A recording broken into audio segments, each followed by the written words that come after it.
बाघ और भैंसा की जंगल कहानी। एक घने जंगल में एक शक्तिशाली बाघ रहता था। उसकी दहाड़ से पूरा जंगल कांप उठता था और कोई भी जानवर उसके सामने जाने की हिम्मत नहीं करता था।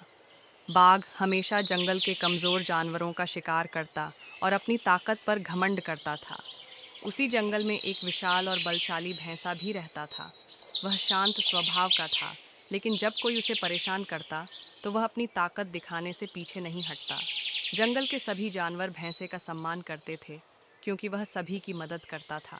एक दिन बाघ ने सोचा, मैं इस भैंसे को हराकर साबित करूंगा कि जंगल का असली राजा मैं ही हूँ। वह भैंसे को चुनौती देने के लिए निकल पड़ा।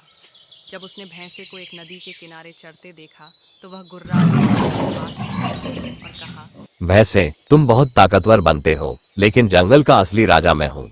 अगर तुम्हें लगता है कि तुम मुझसे ज्यादा ताकतवर हो, तो आओ मुझसे मुकाबला करो।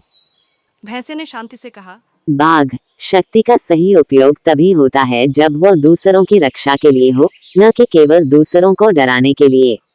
लेकिन अगर तुम मुझसे लड़ना ही चाहते हो, तो मैं तैयार हूँ।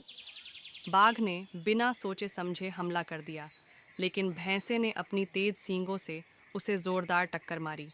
बाघ थोड़ी दूरी पर जा गिरा। वह फिर उठा और दोबारा हमला किया, लेकिन भैंसे ने फिर उसे पछाड़ दिया।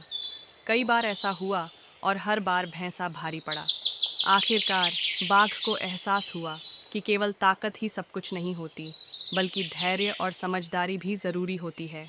बाघ ने हार मान ली और बोला, वैसे तुम सच में मुझसे ज्यादा बलशाली और समझदार हो। मैं अब कभी किसी कमजोर जानवर को नहीं सताऊंगा। भैंसा मुस्कुराया और कहा, यही सच्ची ताकत है, दूसरों को डराने में नहीं, बल्कि सबको साथ लेकर चलने में।